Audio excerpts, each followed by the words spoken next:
Hello प्यारे बच्चों आज हम बात करेंगे कैपेसिटेंस कैसे फाइंड किया जाता है किसी सिस्टम का। तो बड़े इजी स्टेप में हम किसी भी सिस्टम की कैपेसिटेंस फाइंड करने की कोशिश करेंगे।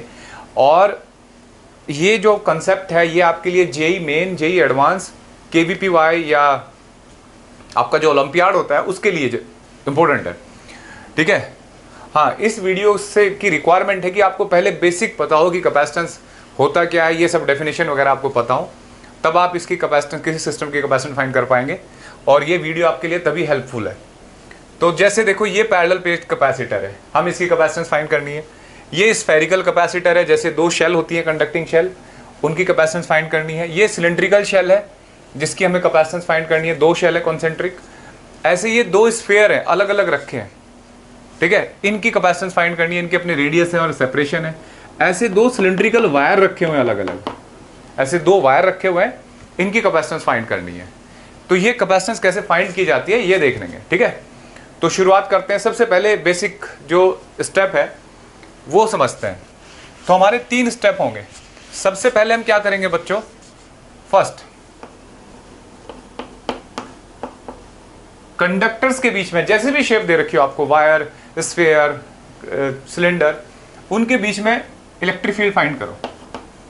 Determine electric field between conductors. ठीक है, सबसे पहला काम। दूसरा,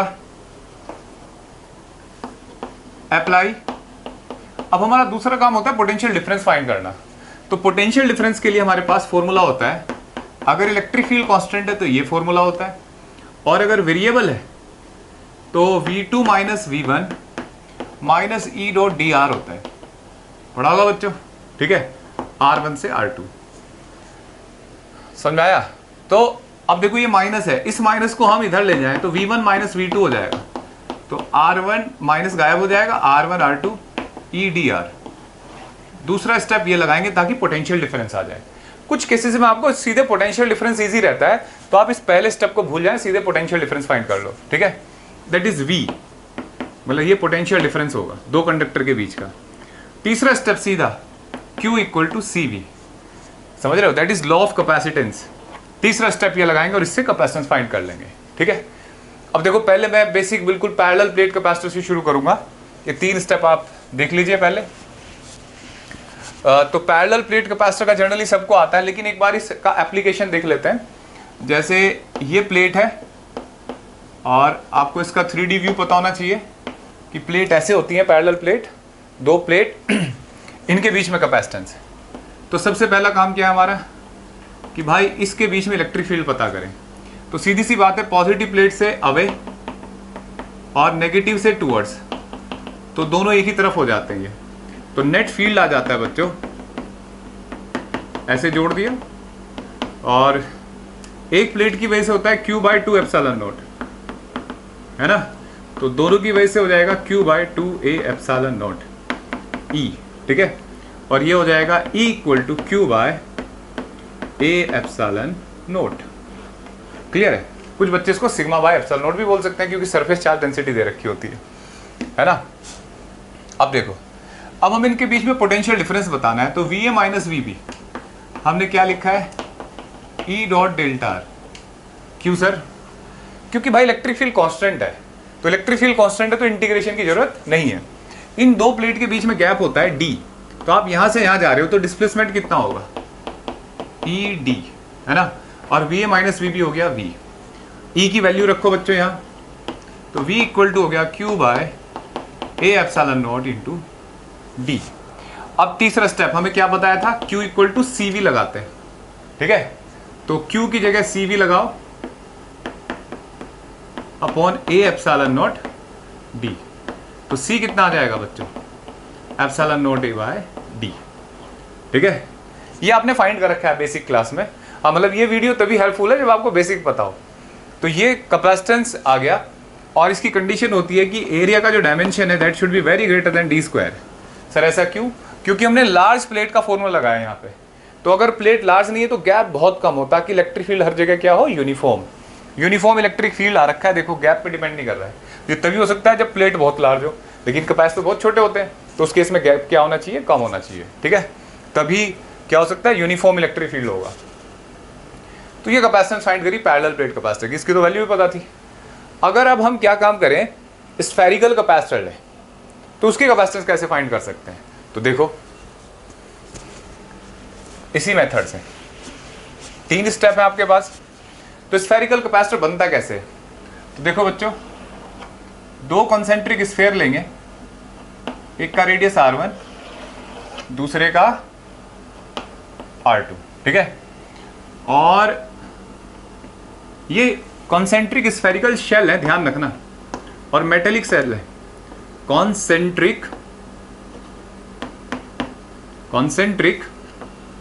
स्फेरिकल मेटेलिक शेल, ठीक है भाई। कैपेसिटेंस बनाने के लिए जनरली हमें 2 कंडक्टर की जरूरत होती है इक्वलेंट अपोजिटली चार्ज होने के लिए। तो मान लो हमने इसे A और इसे B कहा, ठीक है।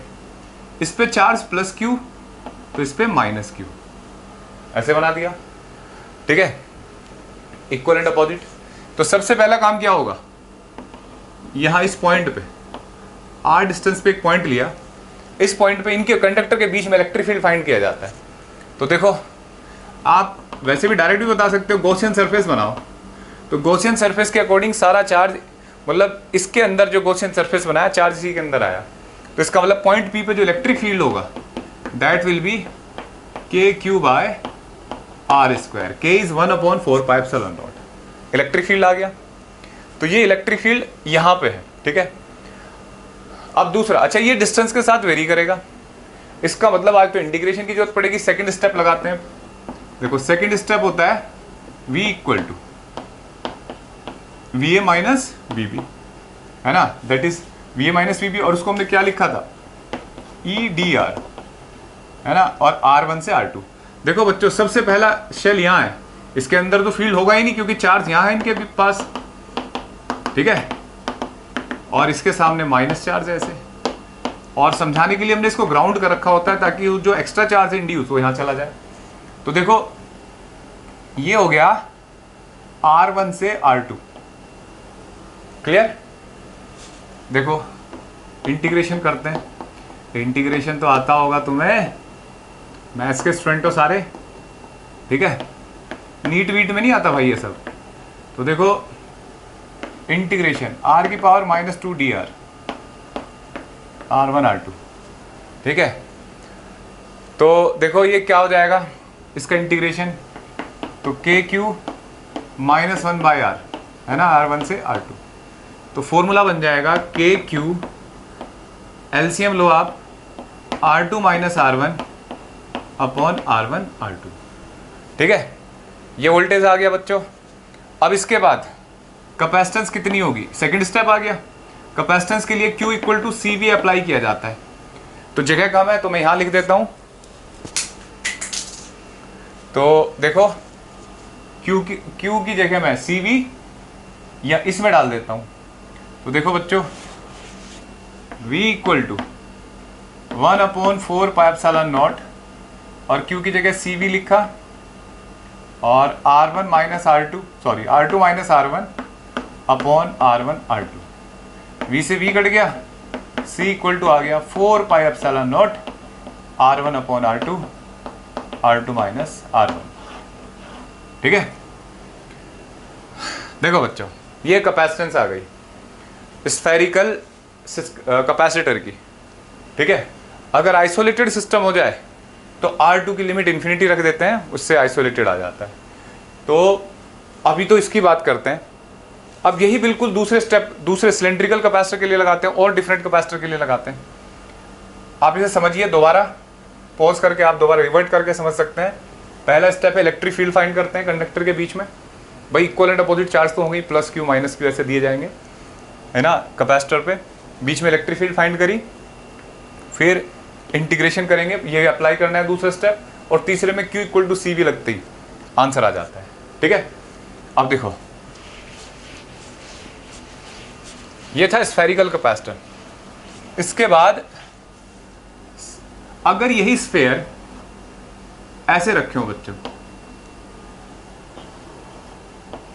इनके रेडियस सेम है और इनके बीच में गैप है डी मान लेते हैं, ठीक है। लेकिन क्वेश्चन में दे रखा है D is very very greater than A, ठीक है, ऐसे दे रखा है।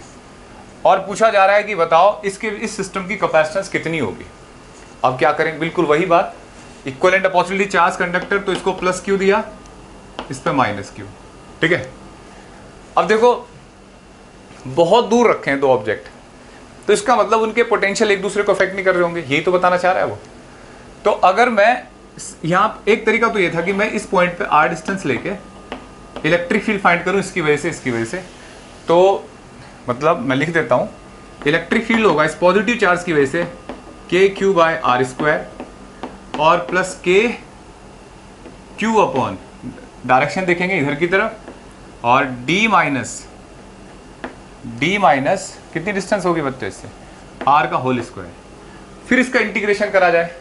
लेकिन यहां थोड़ा इजी क्या होगा, सीधे आपको पोटेंशियल पता है, एक वन का पोटेंशियल कितना है बताओ, के क्यू बाय ए, पता है ना स्फीयर का पोटेंशियल, और सेकंड वाले का पोटेंशियल कितना है, के माइनस क्यू बाय ए। भाई गैप बहुत ज्यादा है तो आपस में इंटरेक्ट कर नहीं रही है, तो सीधे पोटेंशियल डिफरेंस पे आ जाओ, V1 माइनस V2। तो देखो बच्चों कितना हो जाएगा, जब इसको इसमें से घटाओगे तो 2KQ बाय ए आ जाएगा। क्लियर है, 2KQ बाय ए। अब देखो अगर ये तो आया पोटेंशियल डिफरेंस, अब सीधे क्या करना है बच्चे, इसमें K की जगह सॉरी Q की जगह क्या करेंगे, तीसरा स्टेप CV लगा देंगे।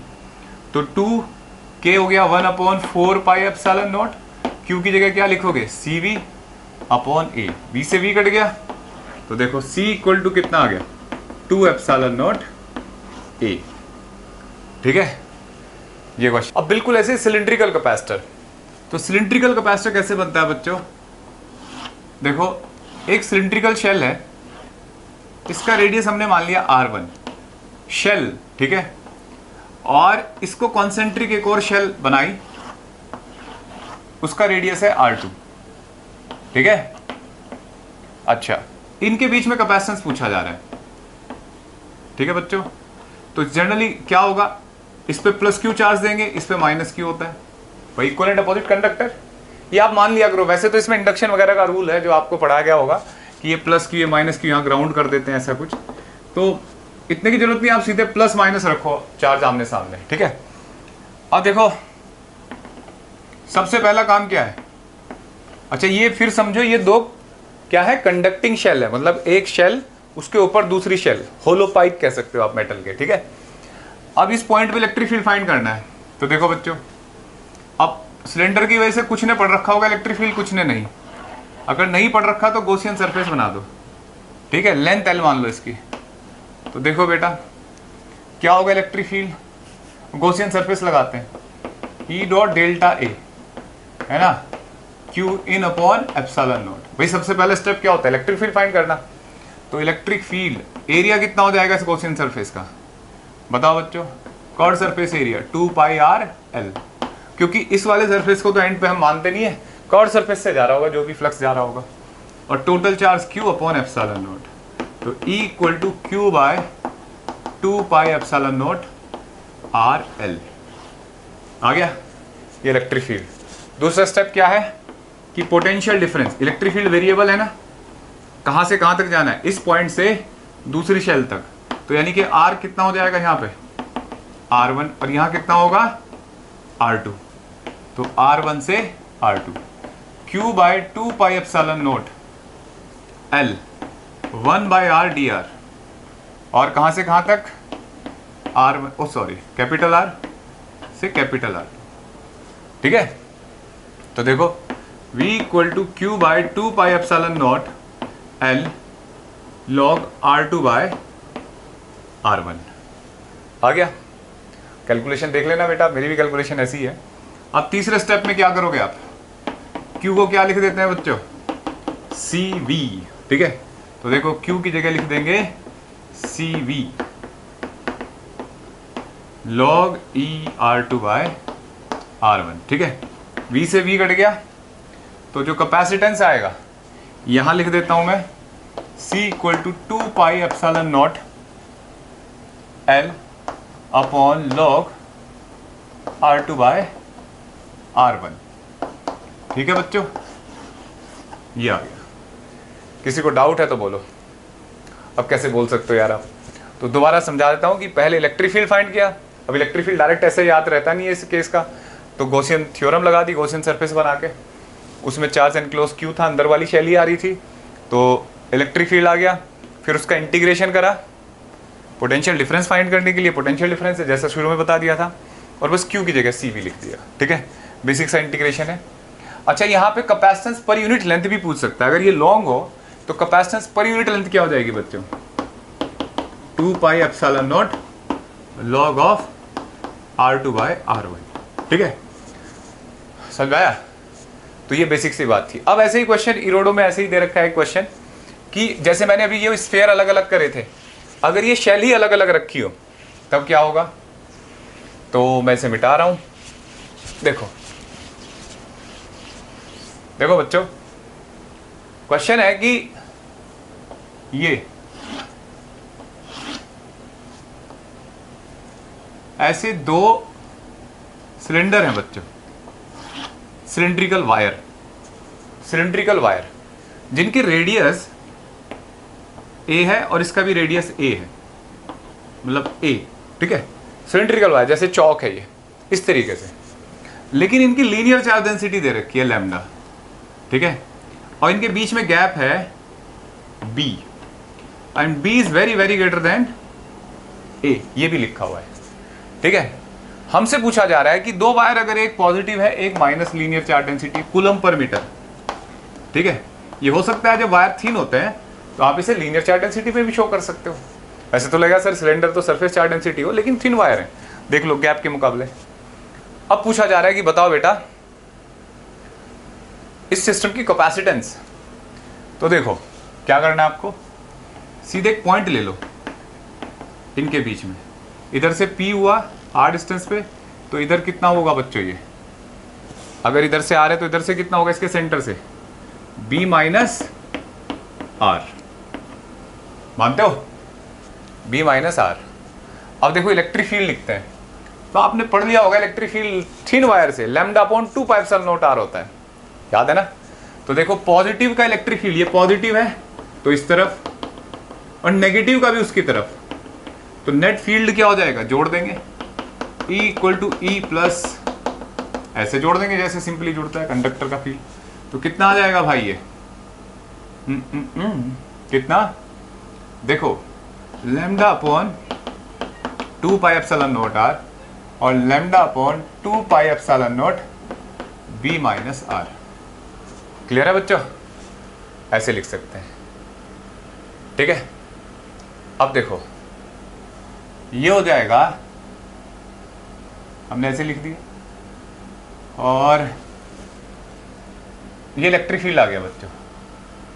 अब देखो पोटेंशियल फाइंड करना है, तो इंटीग्रेशन करेंगे E dr। ठीक है, और R कहां से कहां तक वेरी करेगा? वो देखो जो सबसे पहला सरफेस आएगा यहां पे वो आएगा R की वैल्यू A, और फिर आखिरी कहां तक जाएगा? यहां तक, that will B B minus A, है ना? B में से A घटेगा, तो R होगा A to B minus A, ऐसे। अब देखो तो lambda upon 2 pi epsilon naught R dr plus lambda upon 2 pi epsilon naught B minus R dr। मैंने इसको दोनों टर्म को अलग अलग इंटीग्रेट कर दिया, और कितना? A से B माइनस A। ठीक है बच्चों, इसको भी A से B माइनस A। जब आप इसे सॉल्व करोगे, भाई देखो मैथ्स वाले हो तुम, फटाफट सॉल्व कर देना इसको। जब सॉल्व करोगे तो ये आएगा लैम्डा अपॉन पहला term log B minus A upon A। ठीक है, और प्लस ये भी उतना ही आएगा, कैलकुलेट करके देखना, log B minus A upon same आएगा। तो ये हो जाएगा 2 lambda upon 2 pi epsilon naught log of B minus A upon A। ठीक है, ऐसे आ गया। अब सोचो V, ठीक है। हमने पढ़ा है बच्चों Q equal to C V, है ना। तो V की जगह मैं Q बाई सी लिख सकता हूं, Q बाई सी। और 2 लैम्डा क्या होता है बच्चों, Q बाय लेंथ, है ना। 2 से तो 2 काट दो, और Q by length pi epsilon naught log B minus A upon A, ऐसे लिखा। अब देखो ओ लेंथ भी तो रह आएगा, लैम्डा की जगह हमने क्या लिखा है, Q बाय एल। और यहाँ पे जो कैपेसिटी होती है बच्चों, देखो बताता हूँ, Q से Q कट गया, ठीक है। तो C इक्वल टू आ जाएगा बच्चों pi epsilon naught L upon log B minus A upon A, ये आ गया। अब देखो आप इसको क्या लिख सकते हो, कैपेसिटेंस पर यूनिट लेंथ, जैसे वहां सिखाया था पहले केस में। तो pi epsilon naught log B minus A upon A, ये आंसर आ गया। तो इस सिस्टम की कैपेसिटेंस पर यूनिट लेंथ आई है ये। अच्छा, B minus A, B is very very greater than A, तो B बाय ए लिख सकते हो आप इसको, इस पूरे टर्म को log B बाय ए लिख सकते हो, ठीक है। तो इस तरीके से मैंने ये किसी भी सिस्टम की कैपेसिटेंस फाइंड करनी सिखाई। कैपेसिटेंस क्या होती है, क्यों होती है, ये सब आप बेसिक में पढ़ के आए हो, तो ये आपको समझ में आएगा, ठीक है। अब और भी कोई क्वेश्चन मिले आपको कहीं से भी, तो यही 3 स्टेप है। उन कंडक्टर्स के बीच में इलेक्ट्रिक फील्ड फाइंड करो, उसके बाद पोटेंशियल डिफरेंस फाइंड करो, और Q equal to C V लगा दो। और अगर आपको डायरेक्ट पोटेंशियल डिफरेंस पता है तो फिर सीधे Q equal to C V लगा दो, ठीक है बच्चों। तो ऐसी अलग अलग वीडियो में हम आते रहेंगे, आपको साथ डिस्कस करता रहूँगा कंसेप्ट। तो अगर फिर भी आपको कोई डाउट है तो लिख देना कमेंट बॉक्स में। थैंक यू बच्चों, गुड लक।